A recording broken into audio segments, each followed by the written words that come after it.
यहां पर ऐसा नहीं हुआ, और यहां पर ऐसा नहीं हुआ सर। और ये भी दिखा कि कैसे सीक्रेट लोकेशन पर वो जनाजा सुपुर्द खाक किया गया। अब सवाल यही है कि क्या इजराइल का डर इस वक्त ईरान पर इतना है और इसीलिए ईरान को ये पब्लिक अपील्स करनी पड़ रही है। खासकर खमनई खुद आए हैं इस फ्राइडे प्रेयर में सालों के बाद और कह रहे हैं सब हमारा साथ दें। देखिए सुजाता जी, जय हिंद। जब एक साल का वफा निकल चुका है, जब एक्सिस ऑफ रेजिस्टेंस जिसके ऊपर में अयतुल्लाह खुमैनी साहब उछल रहे थे और वो चाहते थे कि पूरे वेस्ट एशिया में क्या के नक्शा बदल देंगे और शायद अमेरिका वहाँ से निकल जाए, इजराइल ख़त्म हो जाए और पूरी दुनिया उनके नीचे आ जाए, खास करके मुस्लिम वर्ल्ड। ऐसा तो कुछ नहीं हुआ। हमास 80% ख़त्म हो चुका है। अब नैरेटिव तो बहुत चले एक साल के अंदर में, आपके चैनल में भी बहुत सारे चलाए गए कि इजराइल तो ख़त्म ही हो जाएगा और बहुत सारे ऐसे विचार आए। मगर देखिए आज क्या है, एक हमास के बाद हिजबुल्लाह भी अभी 50% ख़त्म हो चुका है।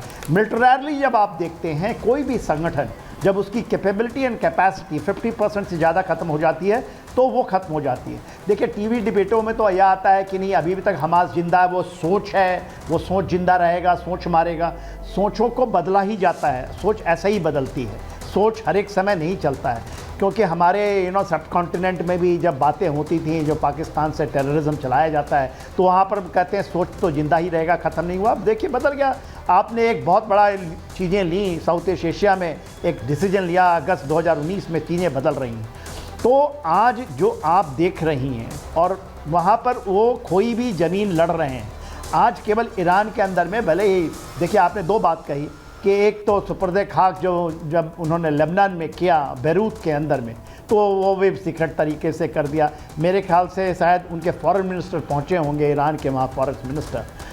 मगर जो ईरान के अंदर में आज जुमे की नमाज के समय वो जो किया है और 4 साल के बाद जब वो जुमे की नमाज की अगुवाई कर रहे थे और हाथ में बंदूक ले करके, क्योंकि जब आपकी धरती नीचे लगी, आज ईरान के अंदर सोशल मीडिया को आप देखिए, और मैं उसको बहुत ओनली नॉट सोशल मीडिया, वहाँ की चीज़ों को देखता हूँ और उसके विश्लेषण करता हूँ, तो पूरी तरह वहाँ पर करीब 80% लोग, आप केवल तेहरान के अंदर वहाँ जहाँ जुम्मे की नमाज के समय ना देखें कि कितनी भीड़ उमड़ी है, वहाँ पर लोगों का ये मानना है कि वो घबराए हुए हैं।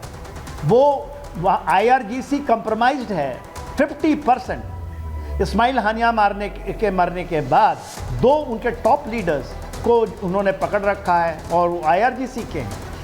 IRGC के जो टॉप रैंक्स थे वो आपके दमास्कस के बाद, कल रात को जब ये खबर आई कि शायद हिजबुल्लाह का जो अगला चीफ है सैफुद्दीन वो मार गिराया गया है, तो लोग इस बात पर यकीन नहीं कर पा रहे थे कि अभी तो कुर्सी भी नहीं मिली थी और अभी इजराइल ने सफाया भी कर दिया। मैं एक बार जरा एक बड़ी खबर बताऊं, नदीमुद्दीन जी भी जुड़ गए हमारे साथ, मैं उनके पास जाऊंगी, लेकिन ग्राउंड ऑपरेशन में अब तक हमारे 9 सैनिक शहीद हुए हैं। IDF कह रहा है हमारे भी सैनिक शहीद हुए हैं और लेबनान में जारी लड़ाई पर उसका एक बड़ा दावा है। वो कह रहा है कि हमने 100 हिजबुल्लाह आतंकियों को ढेर कर दिया है। हवाई हमलों और ग्राउंड ऑपरेशन में 100 आतंकी ढेर कर दिए हैं, ये बोला है। अब आपको मैं बताती हूं कि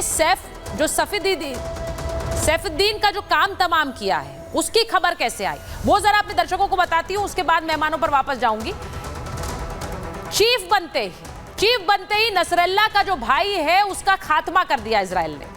हिजबुल्लाह का चीफ सैफुद्दीन मार गिराया गया और जैसा मैंने कहा कि खबर आई, इस पर कोई भरोसा नहीं कर पा रहा था। बंकर में चल रही थी टॉप कमांडर्स की मीटिंग, एक टॉप कमांडर्स की मीटिंग चल रही थी। अब आप सोचिए कि इजराइल के पास ये इंटेलिजेंस रही होगी कि यहां पर मीटिंग चल रही है, यहीं पर हिजबुल्लाह का अगला चीफ मीटिंग कर रहा है, वहीं पर हमला किया गया, उधर मिसाइल गिराई गई और जैसे ही जानकारी IDF को मिली उन्होंने अपना ऑपरेशन शुरू कर दिया है। अब आप सोचिए कि जमीन के नीचे बंकर पर बमबारी करके हिजबुल्लाह के चीफ को मार गिराया है। इसका मतलब क्या है? क्या क्लियर सिग्नलिंग है कि अब हम हिजबुल्लाह को फिर से पांव पसारने नहीं देंगे। टॉप लीडरशिप, और यह भी याद रखिए कि उनके जो नेता रहे हैं, जो हिट लिस्ट पर है इजराइल के, वो एक एक करके उन्हें एलिमिनेट कर रहे हैं। तो मैं एक बार जरा पहले रोविंदर जी आपके पास आ रही हूं। ये जो एलिमिनेशन है, क्या इजराइल ये दिखा रहा है कि हम किसी को छोड़ेंगे नहीं, हमारी जो हिट लिस्ट है हम उस पर कायम है? और उसमें सवाल यह भी होगा कि उनकी हिट लिस्ट में अब अगला कौन है? वेरी ट्रू सुचरिता जी, ये क्लियर इंडिकेट कर रहा है। बट ये जो आप इससे पहले जो बात कह रही थी ना, सबसे अहम वो बात है, इजराइल को पता कैसे चलता है कि कौन ऑपरेटिव कहां है?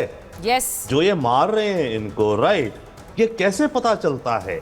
नाउ इसमें जो निकल के आ रहा है कि इजरायली एजेंसीज ने ईरान के अंदर बहुत पेनिट्रेट कर लिया, उनके रिपब्लिकन गार्ड के हाईएस्ट लेवल्स तक। इजरायली स्पाइज हैं या मान लीजिए इरानियंस हैं जो कि इजराइल के लिए स्पाइंग कर रहे हैं, उसको खबरें दे रहे हैं। अभी अहमदीनेजाद जो इनका पिछला प्रेसिडेंट था 4 साल पहले, उसने ये कहा है कि हमारा जो एंटी मोसाड यूनिट था उसका जो चीफ था वो इजरायली एजेंट निकला 20 लोगों के साथ। सेकेंडली, अभी जो नसरुल्लाह मारा गया है उसमें रिपब्लिकन गार्ड का भी सीनियर कमांडर था, राइट?